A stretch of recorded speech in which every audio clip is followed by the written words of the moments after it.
You know, of all the horrible news stories of last week or this week, nothing made me sadder than to listen to Melissa Harris Perry on MSNBC talk about Edward Snowden. And it's about a 3-minute rant she goes on, and I'm going to try and play the whole thing straight through, okay? We'll talk about it at the end. We go. Espionage, international intrigue, secret government surveillance, bad airport food. The Edward Snowden saga. I am going to stop it. We're 8 seconds in. I had to stop it. She's doing act outs. She's like waving her arms around, and she's doing act outs as she. Listen to the top of this, and I'm gonna. Espionage, international intrigue, secret. So when she says espionage, she does like jazz hands. She goes espionage, like she goes like I know jazz hands is like this, but it's like I don't know how to explain it over the radio, but she's like go espionage, and then she goes like she's acting out like she's doing bad community theater. So I don't know what she's doing. Right, she's like Brother Theodore. I don't know what is she doing. Government surveillance, bad airport food. The Edward Snowden saga continued on Friday when the leaker, who revealed information about the NSA's surveillance of phone and internet records, spoke out from the Moscow airport, where he's been holed up for 3 weeks, to demand that the U.S. stop interfering with his attempts to escape prosecution. I did not seek to sell U.S. secrets. I did not partner with any foreign government to guarantee my safety. Which is why my letter this week is to Edward Snowden. Dear Ed, it's me, Melissa. Here you're looking for a country. Well, wouldn't you know it, I have an idea for you. How about this one? Come on back to the USA, Ed. Now, I know you're not super pleased with the government these days, and I feel you. The information you revealed about surveillance raises serious issues about the behaviors of our leaders and how they justify and hide those practices from the public. But here's the deal. It's time to come home and face the consequences of the actions for which you are so proud. Now, I know you must feel you've already given up a lot to reveal government secrets. Your well-paid job, your life in Hawaii, your passport, and maybe your intentions were completely altruistic. It's not that you wanted attention, but that you wanted us, the public, to know just how much information our government has about us. Now, that is something worth talking about. But by engaging in this Tom Hanks-worthy, border-jumping drama through some of the world's most totalitarian states, you are making yourself the story.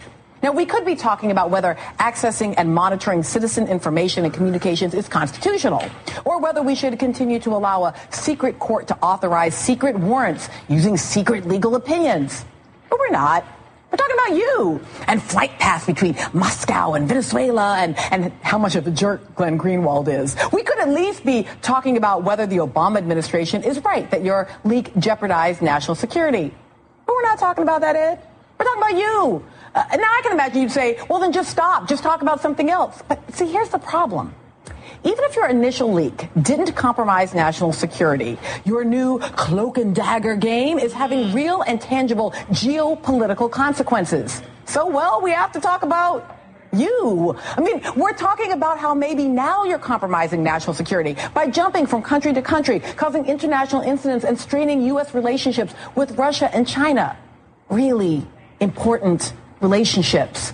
And we're talking about how you praise countries like Russia and Venezuela for standing against human rights violations and refusing to compromise their principles. Seriously, Ed, where do you even come up with that? What? What are you thinking? What is just... I understand you don't want to come back. I mean, to do so would mean giving up your freedom. Definitely before trial and likely for several months or years thereafter. I get it. It's in prisons in the U.S. that commit actual human rights violations. We just talked about it. More than 80,000 prisoners are held in solitary confinement, some for years, some indefinitely, despite the fact that solitary is cruel and psychological damaging.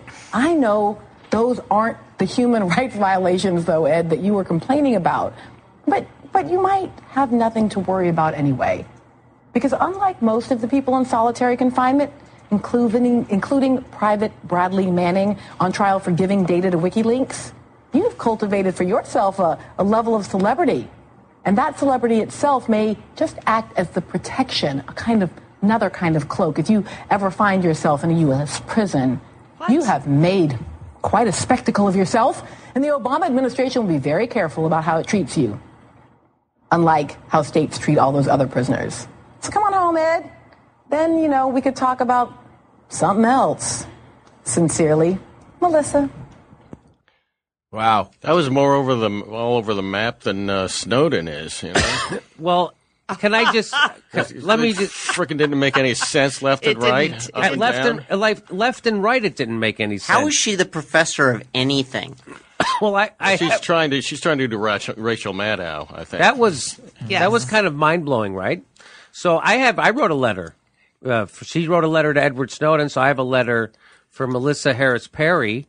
And it says, "Oh, Melissa, with your adorable liver acting, while you're killing the messenger, don't forget to read the message about who is reading our messages." What's amazing is that Melissa lists off some of the stories she could have chosen to be covering right now, instead of wasting her breath on blaming the victim. FYI, the perpetrator in this instance is Melissa. Edward Snowden, it's your fault that we're all talking about you. Stop making us talk about you. Well done, Melissa. You certainly outsmarted him by continuing to talk about him. So let's stop talking about what a journalist Glenn Greenwald is. Excuse me, what a jerk Glenn Greenwald is, and talk about what a jerk you are. When it comes to character assassination, Melissa Perry is happy to pull the trigger. And when it comes to missing the point, she's an expert marksman.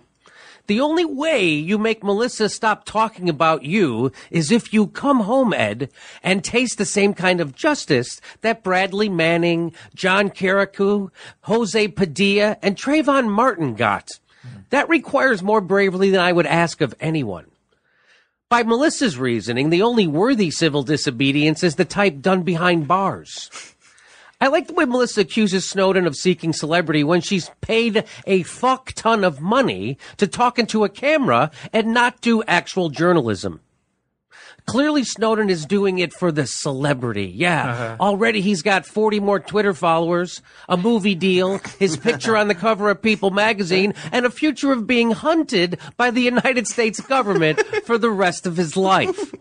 And while the government is violating people's constitutional rights, Melissa is accusing Snowden of playing cloak and dagger games in a Russian airport terminal.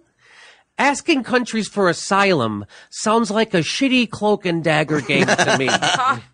And anyone who stands up to say what the government's doing is wrong must face trial and incarceration from that very same government.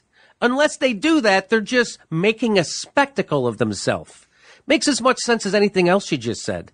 Yeah, I'm sure this opinion got Melissa high fives at the Comcast weekend picnic.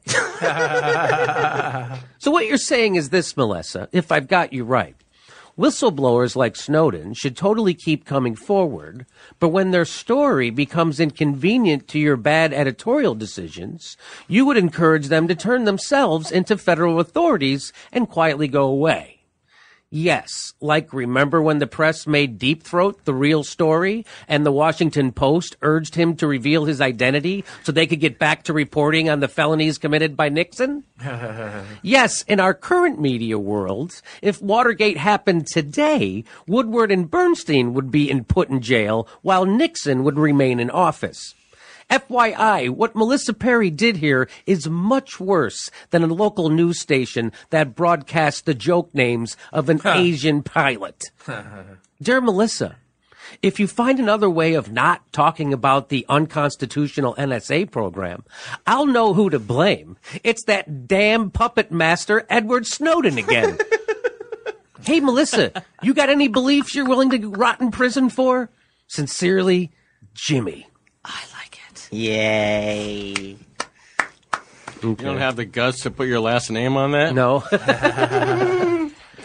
I don't know. You know what I found? I found a quote that Edward Snowden actually said on July 12th that she was responding to. And it's very short. And he says, I don't want to live in a world where everything that I say, everything I do, everyone I talk to, every expression of creativity or love or friendship is recorded. And that's not something I'm willing to support. It's not something I'm willing to build. And it's not something I'm willing to live under. America is a fundamentally good country. We have good people with good values who want to do the right thing. But the structures of power that exist are working to their own ends to extend their capability at the expense of the freedom of all publics. And that's what she's mad about? That's what she says, this man seeking celebrity. And she doesn't ever call him a whistleblower. She refers to him as a leaker. Yeah, he's a leaker. He's a leaker. And she just mocks him. Like, really, you know what, Melissa? Once this guy did more to impact our society than your journalism ever will.